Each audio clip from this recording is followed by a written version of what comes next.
들어보세요. 1부부터 보시길 바래요. 3부.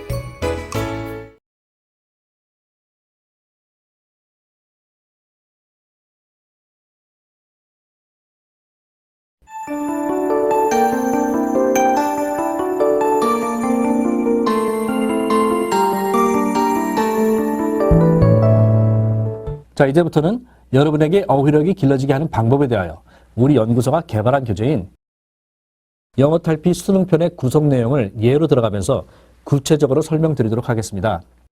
우리 영어 탈피는 당연히 앞서 설명드린 원리를 충실하게 반영하여 맞춤으로 만들어졌습니다.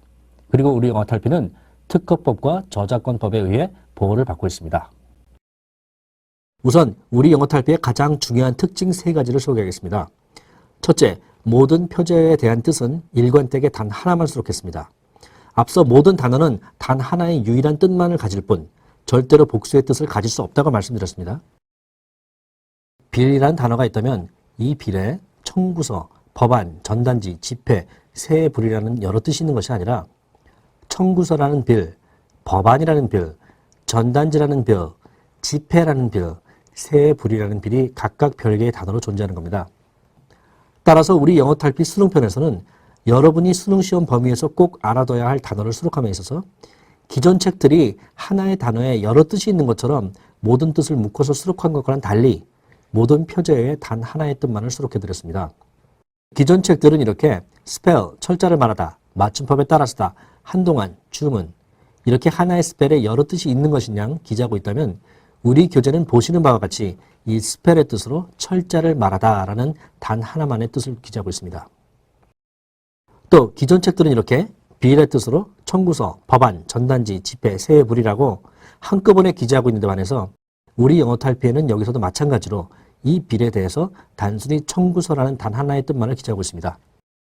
하나만 더 보겠습니다. 기존 책들은 이렇게 fair의 뜻으로 fair, 공정한, 맑게 갠, 박람회, 상당한, 아름다운, 올바른이라고 기재하고 있지만 우리 영어 탈피에는 이렇게 공정한이라고 단일한 뜻만 기재하고 있습니다. 즉 수록된 모든 표제에 대한 뜻을 일관되게 딱 하나만 기재한 것이 첫 번째 특징입니다. 여러분은 모두 이렇게 종례의 책으로 단어를 외워보셨을 겁니다. 어떤 일이 생기는가요? 그렇습니다. 100이면 100 외울 때 헷갈렸을 겁니다. 물론 잘 외워지지도 않았고요. 외웠다 해봤자 고작 가장 앞에 나온 뜻만 기억났을 겁니다. 또 집중력이 심각하게 떨어지고 곧 졸음이 몰려왔을 겁니다. 하나의 단어는 뜻이 절대로 2개 이상일 수 없는데도 불구하고 이렇게 여러 뜻이 있다는 식의 비논리적인 내용을 억지로 주입하려고 하기 때문에 부작용이 생기는 겁니다. 따라서 우리 영어 탈피에서는 여러분의 두뇌가 인식하는 패턴에 맞도록, 즉 불필요한 부작용을 미연에 방지하기 위해서 이렇게 하나의 표제어에는 반드시 단 하나의 뜻만을 수록했습니다. 당연히 단어 공부를 하는 데 있어서 헷갈리지 않고 한결 쉽게 익혀집니다. 자, 둘째, 우리 영어 탈피에는 여러분이 절대로 해서는 안 되는 것을 하지 않을 수 있도록 구성했습니다. 즉, 수많은 영어 도우미어들을 한꺼번에 묶어서 외우는 우를 범하지 않도록 각각의 표제어를 불규칙적으로 분산 배치했습니다. 앞서 하나의 표제어에는 단일한 하나의 뜻만 표시했다고 했습니다. 그런데 수능 시험을 치르기 위해서는 여러 개의 뜻을 알아야 합니다. fair이라는 단어를 예를 든다면 공정한이라는 fair만이 아니라 다른 뜻의 fair도 당연히 알아야 하는 거죠. 그런데 우리 책 17페이지를 보면 이렇게 표제어로 fair를 다루고 있긴 한데 뜻은 오직 공정한이라는 단 하나만 붙여두었습니다.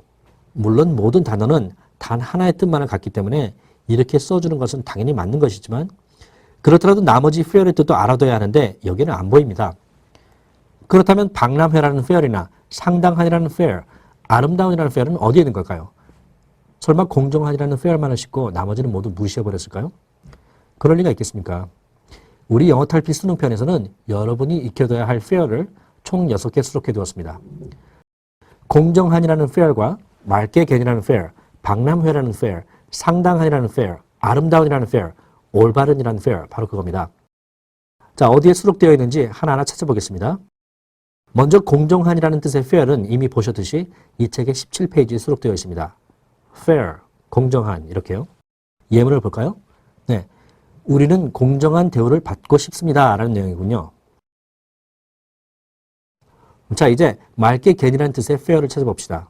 네, 104페이지에 있군요. fair, 맑게 갠 이렇게요. 자, 예문을 봅시다. 날씨가 맑게 개었다는 말이군요. 그럼 박람회라는 fair도 찾아봅시다. 쭉 넘겨보겠습니다. 238페이지에 있네요. fair, 박람회 이렇게요. 예문의 내용은 다음번 세계 박람회는 어느 나라가 주최하게 됩니까? 또 상당한이라는 fair도 찾아봅시다. 320쪽에 여기 있습니다. fair, 상당한. 예문은 수입이 상당한데 이렇게 쓰였네요. 자, 아름다운이라는 fair은 어디에 있을까요? 네, 531페이지에 있습니다. fair, 아름다운 이렇게요. 정말 아름다운 소녀로군. 이 단어를 공부하면서 앞서 17페이지에서 봤던 공정한이라는 fair이나 또 다른 페이지에서 봤던 맑게 갠이나 상당한이라는 fair를 떠올릴 필요는 없겠죠. 어차피 철자만 같이 쓰는 단어일 뿐이니까 말이죠. 이제 여러분이 자주 듣는 스트라이크는 또 어떻게 수록되었는지 살펴보겠습니다. 물론 이 단어 또한 제가 미국에서 영어를 익혔던 환경과 같도록 책 속 어딘가에 불규칙적으로 분산 수록시켜 두었습니다. 여러분이 수능 과정에서 알아둬야 할 스트라이크의 뜻은 총 6개 정도입니다. 이 중에서 몇 개만 찾아서 어디에 어떻게 수록되어 있는지 살펴보겠습니다. 자, 파업을 하다라는 스트라이크는 21페이지이군요. 스트라이크, 파업을 하다 이렇게요. 예문은 당연히 파업을 하다라는 스트라이크에 대한 문장이 붙여져 있습니다. 노동자들은 임금 인상을 요구하며 파업을 했다. 또 때리다라는 스트라이크는 432페이지에 있습니다. 스트라이크, 때리다 이렇게요. 전경들이 폭도들을 곤봉으로 때렸다.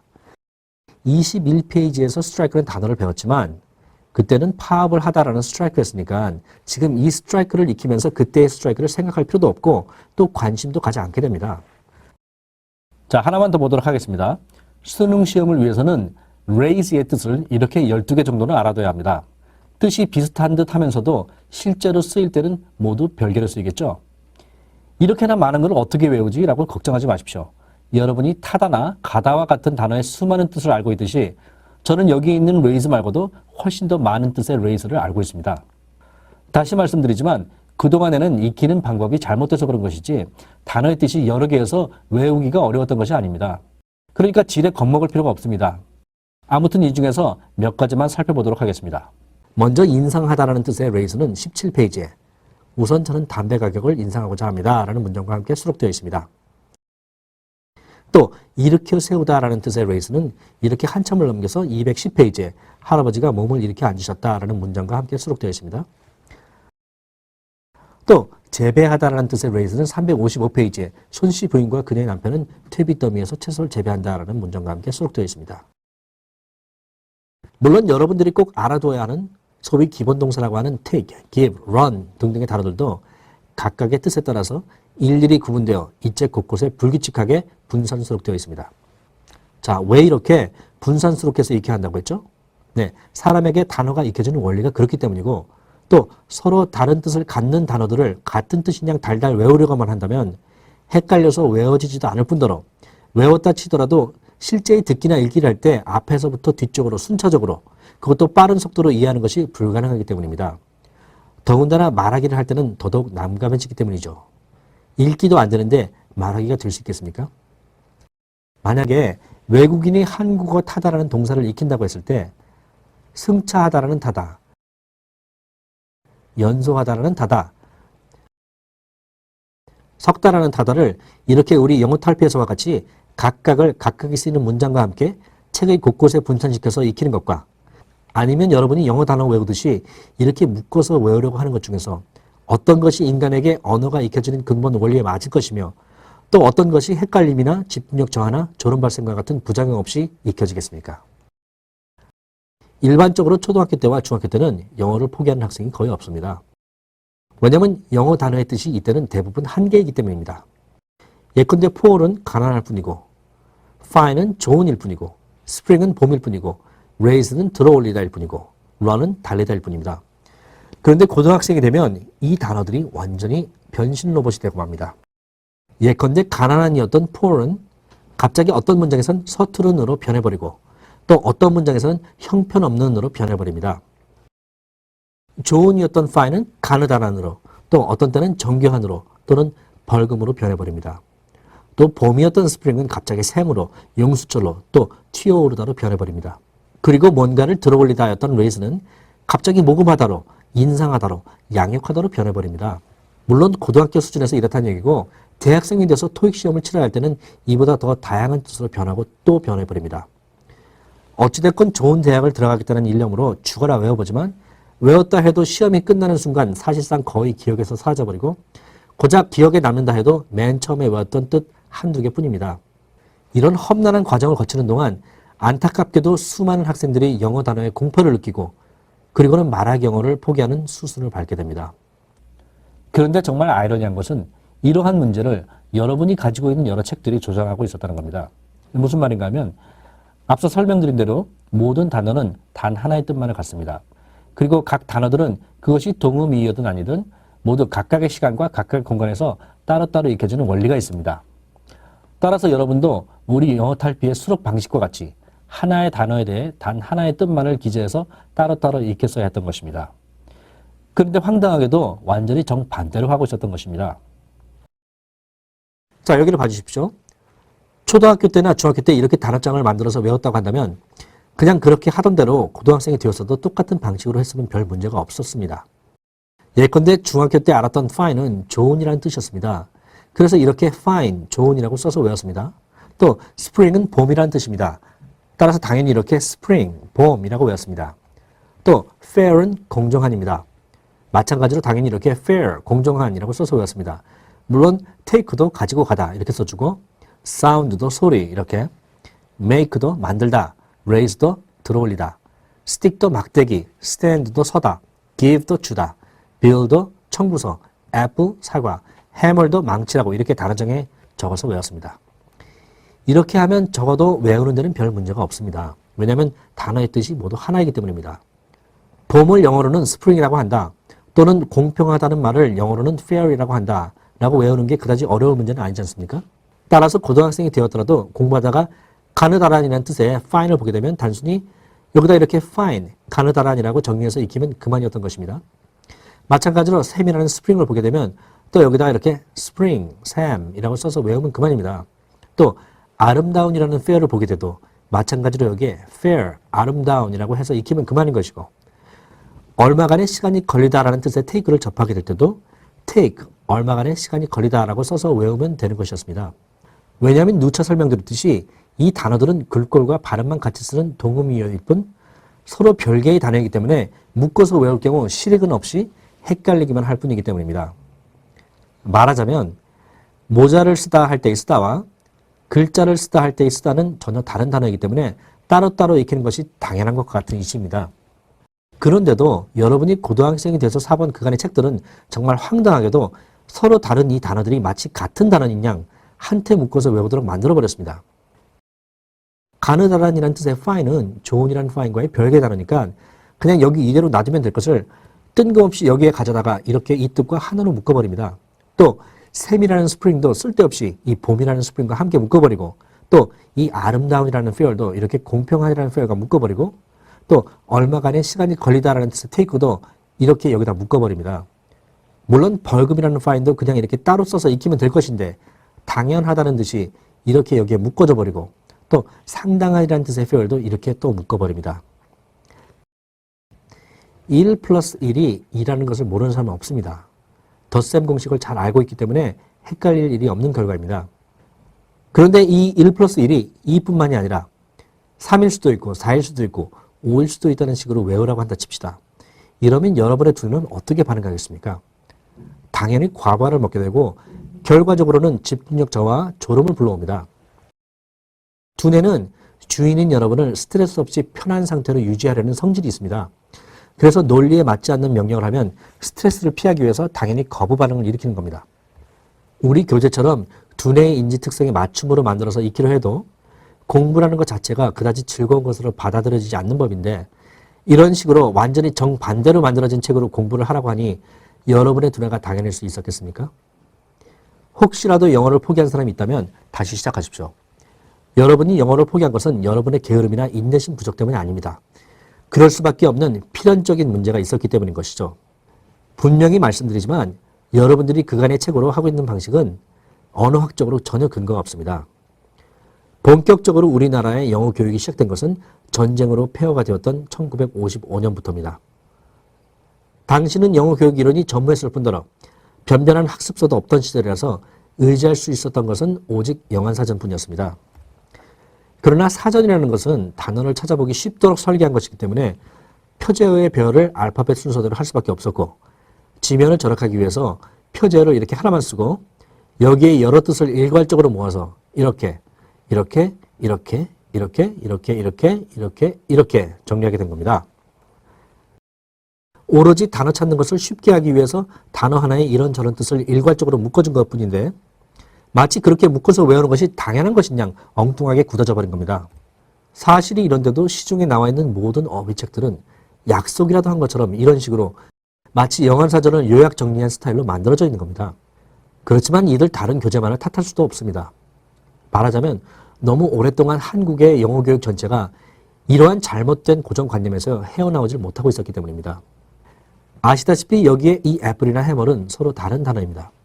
발음이 달라서이기도 하지만 무엇보다도 이 단어들이 품고 있는 뜻, 즉 개념이 다르기 때문입니다. 이 애플과 이 해머를 가까이 붙여두고 외울 필요가 없는 것도 뜻이 다른 단어를 그렇게 묶어줘야 할 하등의 이유가 없기 때문입니다.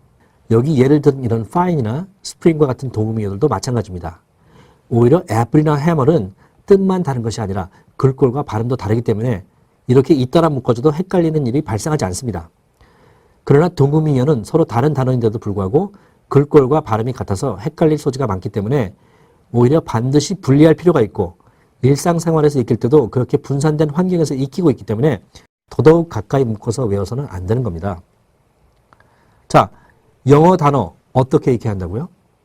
네, 모든 단어는 유일한 하나의 뜻만 같기 때문에 절대 하나의 단어에 여러 뜻을 묶어서 외워서는 안 된다. 그러면 어떻게 해야 한다고요? 실제 언어 환경에 맞춤으로 만들어진 우리 교재의 수록 방식과 같이 불규칙적으로 분산시켜 익혀야 한다. 꼭 기억하시기 바랍니다. 참고삼아 한 가지만 더 살펴보고 다음으로 넘어가겠습니다. 여러분들이 가지고 있는 책 중에는 당연히 알아둬야 할 뜻인데도 불구하고 표제어에 대한 여러 뜻을 모두 씻지 않고 달랑 한두 개만 달아준 경우도 많습니다. 예컨대 이렇게 spell, bill, fair, raise, draw, credit과 같은 표제어들이 있다면 수능 시험을 위해서는 이만큼의 다양한 뜻을 알아둬야 합니다. 그런데 이렇게 우수수 상당수를 생략하고 고작 한두 개씩만 수록해 놓은 경우가 많다는 것입니다. 이런 식이라면 어떻게 익혀야 한다는 방법론을 떠나서 익혀야 할 내용과 범위조차도 제대로 수록이 안 된 것이므로 단순히 시험을 목적으로 하는 영어 공부에도 별로 도움이 될 수 없습니다. 책에 얇아 보이겠죠. 그러나 머릿속에 남는 것도 그만큼밖에 안 된다는 사실 주의하시기 바랍니다.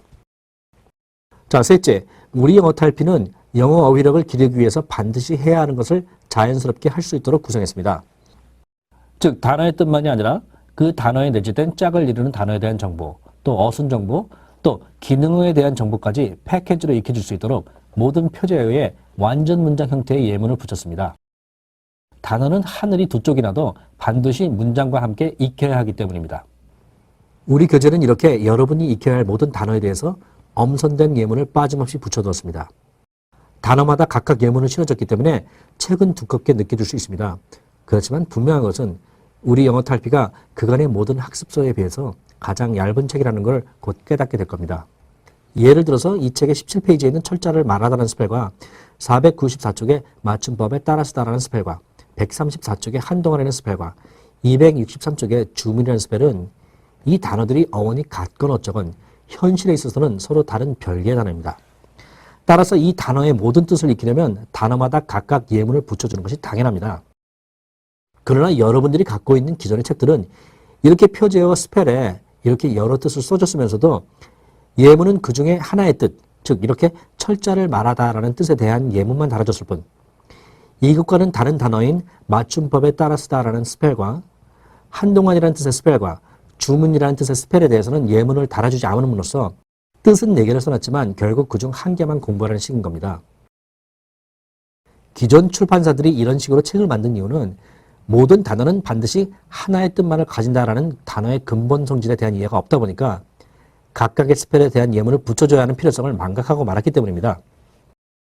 당연히 수록해야 할 예문 4개 중에 한 개만 수록하고 말았기 때문에 책은 얇아지고 그래서 공부가 쉬울 것 같지만 공부를 했다 해도 머릿속에 남아있는 것은 아주 적을 수밖에 없게 됩니다. 말하자면 분명히 스펠이라는 단어 전체를 공부한 것 같은데 고작 예문을 붙여줬던 철자를 말하다만 기억나게 되는 거죠.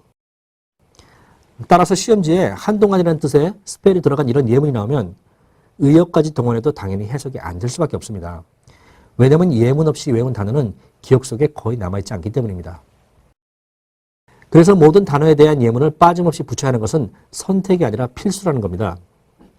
물론 이 빌도 마찬가지입니다. 또 그 아래 fair, raise, draw, credit도 마찬가지입니다. 당연히 각각의 모든 뜻에 대해서 예문을 모두 붙여줘야 하는 겁니다. 그러나 그렇게 하지 않고 있다는 거죠. 우리 교재에 예문이 많다고 부담스러워하지 마십시오. 예문은 단어가 품고 있는 미묘한 뜻과 문법 정보를 매우 쉽게 이해시켜주는 촉매제와 같은 겁니다. 예문이 없으면 그 뜻과 문법 정보를 이해하는 데 있어서 쓸데없이 많은 시간을 허비하게 됩니다. 그러나 예문이 있음으로써 단순히 10초 정도 가볍게 읽고 지나가도 의미 있는 정보들이 효과적으로 저장되게 됩니다.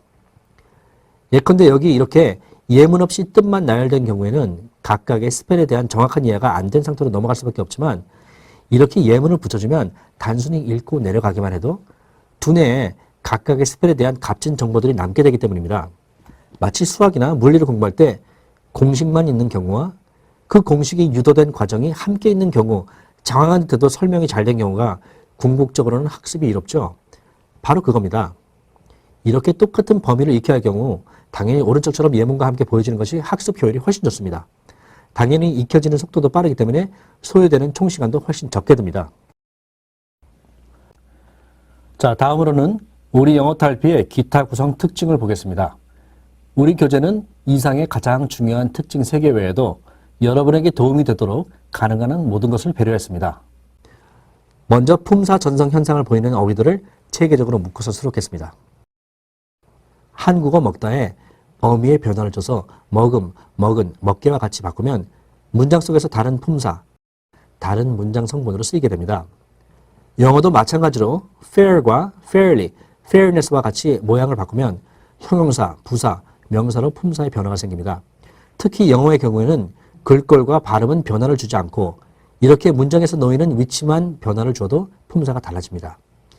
이와 같이 하나의 단어가 글꼴이나 어순의 변화에 따라 그 문법적 쓰임이 달라지는 현상을 품사 전성이라고 합니다.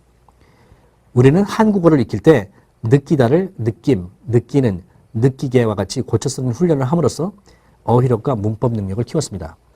이처럼 품사 전성 현상을 이용해서 어휘력과 문장 구사력을 확대하는 것은 외국어를 익히는데도 매우 효과적입니다. 따라서 우리 영어 탈피는 이렇게 어미의 변화를 줘서 품사 전성을 하는 fair를 이렇게 fair, 공정한, fairly, 공정하게, fairness, 공정과 같이 체계적으로 묶어서 수록했습니다. 또 다음 페이지로 넘어가게 되면 그림을 그리다라는 이 draw도 마찬가지로 이렇게 draw, drawing과 같이 체계적으로 묶어서 수록했습니다. 또 영어는 글꼴의 변화 없이 문장 속에 놓이는 위치 변화만으로 품사가 달라지는 경우가 많습니다. 이 책 20페이지는 환영이라는 의미의 welcome이 수록되어 있는데 이 경우에는 보시다시피 명사, 동사, 형용사가 똑같은 철자로 쓰이고 있음을 알 수 있습니다. 이런 품사 전성 현상을 통해서는 글자 모양이 이렇게 똑같아도 명사로 쓰일 때는 welcome이 fantastic 같은 형용사 뒤에 놓이고 동사로 쓰일 때는 주어 he와 목적어 me 사이에 놓이며 형용사 쓰일 때는 이런 위치에 놓인다는 사실을 알게 됨으로써 영어 문법의 체계가 자연스럽게 자리 잡게 되는 효과가 있습니다. 또 다음 페이지의 address 같은 경우도 철자는 변화 없이 명사인 연설과 동사인 연설하다로 품사가 전성됨을 알 수 있습니다. 또 다음 페이지에 있는 decline의 경우에도 이와 같이 철자 변화 없이 품사 전성이 되는 경우입니다. 그리고 또 이 책은 파생어와 반의어 관계에 있는 표제들도 체계적으로 묶어 수록했습니다. 어휘력의 확장에 이런 것 중 또 하나가 파생어나 반대말을 유기적으로 결합시켜서 공부하는 방법입니다. 우리 영어 탈피는 해당되는 모든 어휘에 대해 이와 같은 특징을 반영해서 다음과 같이 수록했습니다. 파생어 관계에 있는 단어들의 수록 예를 보겠습니다. candle은 양초인데 어미의 변화를 줘서 이렇게 candlelight, 촛불과 candlestick, 촛대로 변화됨을 알 수 있습니다. 또 develop의 경우에는 개발하다라는 뜻인데 이 또한 어미가 변화돼서 개발자로 파생되었고 redevelopment 같은 경우에는 접두사 re가 붙음으로써 재개발이라는 의미로 파생되었음을 한눈에 알 수 있습니다. 마찬가지로 바로 아래 클래스는 학급이라는 의미인데 이렇게 묶어서 수록함으로써 교실과 급으로 파생된 것을 쉽게 알 수 있게 됩니다. 자, 다음으로는 반응의 관계에 있는 단어들에 대한 수록 예입니다. 이 페이지에서 보시다시피 logic은 논리라는 뜻인데 어미의 변화를 줘서 논리적인 그리고 논리적으로 변화하는 것을 한눈에 알 수 있겠습니다. 아울러 접두사 ill이 붙음으로써 이렇게 비논리적인이라는 반대말로 변하는 것도 쉽게 알 수 있겠습니다. 또 여기서 able은 뭔가를 할 수 있는 이라는 뜻인데 여기에 접두사 on이 붙음으로써 뭔가를 할 수 없는 이라는 뜻으로 바뀌고 또 접두사 in이 붙음으로써도 이것도 마찬가지로 뭔가를 할 수 없음이라는 뜻으로 바뀐다는 사실을 알 수 있도록 했습니다. 또 접두사나 어미의 변화 없이 그 뜻 자체로 반대말의 관계에 있는 단어의 경우에도 서로 비교해서 익힐 수 있도록 가까이 배치해뒀습니다. 예컨대 죽다라는 die와 생존하다라는 live를 이렇게 위아래로 가까이 연달아 수록함으로써 서로 비교해서 익힐 수 있도록 했습니다. 참고로 어딘가에 거주하다라는 뜻의 live 같은 경우는 이 생존하다라는 live와 뉘앙스는 비슷해도 그 쓰임이 다른 별개의 단어이기 때문에 아주 멀리 이렇게 다른 페이지에 따로 수록해 줌으로써 그 차이를 명확하게 했습니다. 묶었을 때 이로운 것은 체계적으로 묶어줬고 묶어줄 경우 헷갈릴 뿐 실익이 없는 경우에는 명확히 분리해서 학습에 이롭게 한 겁니다. 또 우리 영어 탈피에서는 주제별로 관련성 있는 어휘들을 체계적으로 묶어줌으로써 어휘력이 쉽게 확장될 수 있게 했습니다. 예컨대 청혼, 결혼, 이혼 같은 것은 인생사에 있어 흔히 연관되어 나타나는 테마입니다. 즉 이런 단어들을 이렇게 청혼하다에서부터 시작해서 약혼, 결혼, 별거, 이혼하다와 같이 관련되는 단어들을 잇따라 수록함으로써 연관된 단어들을 부담 없이 익힐 수 있도록 했습니다. 마찬가지로 사칙 연산에 관계되는 어휘도 서로 비슷한 환경에서 볼 수 있습니다. 당연히 이와 같은 어휘들도 이렇게 더하기에서부터 시작해서 합계, 덧셈, 빼기, 곱하기, 제곱, 세제곱, 나누기에 이르기까지 서로 연관되는 단어를 연달아 정리함으로써 더욱 체계적으로 단어들을 익힐 수 있도록 했습니다. 또 사물의 상태를 나타내는 이와 같은 단어들도 이렇게 기체, 액체, 고체와 같이 체계적으로 수록함으로써 공부를 한결 쉽게 했습니다. 게다가 이 책은 고교생을 위한 수능편을 다룬 만큼 시험지에 나오는 지문에 대한 감각을 키우는 데 이롭도록